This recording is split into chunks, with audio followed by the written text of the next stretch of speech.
Beautician come reels ರಾಣಿಯಾಗಿ social ಮೀಡಿಯಾದಲ್ಲಿ full active ಆಗಿದ್ದ ಮಹಿಳೆಯೊಬ್ಬಳ ಅಸಲಿ ಬಣ್ಣ ಪೊಲೀಸರು ಬಯಲು ಮಾಡಿದ್ದಾರೆ. ಕಾರ್ಕಳದ ಅಜಕಾರಿನ ನಿವಾಸಿ ಬಾಲಕೃಷ್ಣ ಪೂಜಾರಿ ಅಕ್ಟೋಬರ್ 20ರ ಬೆಳಗಿನ ಜಾವ 3:30ಕ್ಕೆ ಮೃತಪಟ್ಟಿದ್ರು.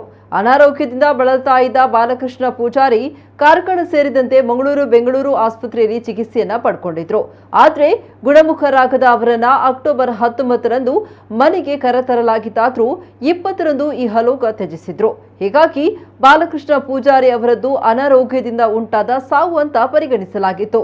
ಪತಿ ಪತ್ನಿ ತುಂಬಾ ಅನ್ಯೋನ್ಯವಾಗಿದ್ರು ಅನ್ನೋದಕ್ಕೆ ಬ್ಯೂಟಿಷಿಯನ್ ಪ್ರತಿಮಾ ಅವರು ಮಾಡ್ತಾ ಇದ್ದ ರೀಲ್ಸೇ ಸಾಕ್ಷಿಯಾಗಿತ್ತು. ಹೀಗಾಗಿ ಈ ಸಾವಿನ ಬಗ್ಗೆ ಎಲ್ಲರಿಗೂ ಸಂತಾಪ ಇತ್ತೇ ಹೊರತು ಅನುಮಾನ ಯಾರಿಗೂ ಬಂದಿರಲಿಲ್ಲ.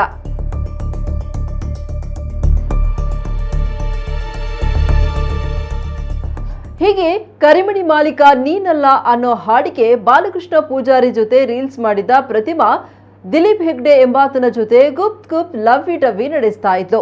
ಈ ವಿಚಾರ ಪ್ರತಿಮಾ ಸಹೋದರ ಸಂದೀಪ್ ಎಂಬವರ ಗಮನಕ್ಕೂ ಬಂದಿತ್ತು. ಅಷ್ಟೇ ಅಲ್ಲದೆ ಬಾಲಕೃಷ್ಣ ಅವರ ಸಹೋದರ ರಾಮಕೃಷ್ಣ ಎಂಬವರಿಗೂ ಇದು ಗೊತ್ತಾಗಿತ್ತು. ಹೀಗಾಗಿ ಬಾಲಕೃಷ್ಣ ಪೂಜಾರಿ ಅವರ ಸಾವಿನ ಬಗ್ಗೆ ಅನುಮಾನ ವ್ಯಕ್ತಪಡಿಸಿ ಕಾರ್ಕಳ ಪೊಲೀಸರಿಗೆ ದೂರನ್ನ ನೀಡಿದ್ರು.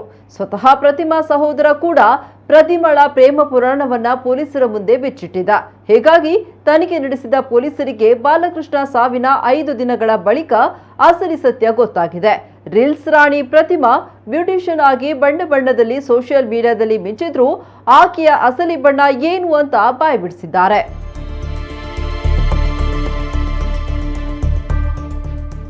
ಪೊಲೀಸರ ತನಿಖೆಯ ವೇಳೆ ಅನಾರೋಗ್ಯದಲ್ಲಿ ಹಾಸಿಗೆ ಹಿಡಿದಿದ್ದ ಬಾಲಕೃಷ್ಣ ಪೂಜಾರಿಯನ್ನ ತಾನು ಹಾಗೂ ಪ್ರಿಯಕರ ಸಂದೀಪ್ ಹೆಗ್ಡೆ ಸೇರಿ ಮುಗಿಸಿದ್ದಾಗಿ ಒಪ್ಪಿಕೊಂಡಿದ್ದಾಳೆ. ಆಸ್ಪತ್ರೆಯಿಂದ ಮನೆಗೆ ಕರೆತಂದಿದ್ದ ಅನಾರೋಗ್ಯ ಪೀಡಿತ ಪತಿಗೆ ಊಟದಲ್ಲಿ ವಿಷ ಬೆರೆಸಿ ನೀಡಿ ಬಳಿಕ ಉಸಿರುಗಟ್ಟಿಸಿ ಕೊಲೆ ಮಾಡಿರುವುದಾಗಿ ಒಪ್ಪಿಕೊಂಡಿದ್ದಾರೆ. ಇದೀಗ ಮಾಡಿದ ಪಾಪಕ್ಕೆ ಪ್ರೇಮಿಗಳಿಬ್ರು ಜೈಲು ಸೇರಿದೆಯಾದ್ರೂ ಏನೂ ಅರಿಯದ ಪುಟ್ಟ ಮಗುವೊಂದು ಅನಾಥ ಆಗಿದೆ.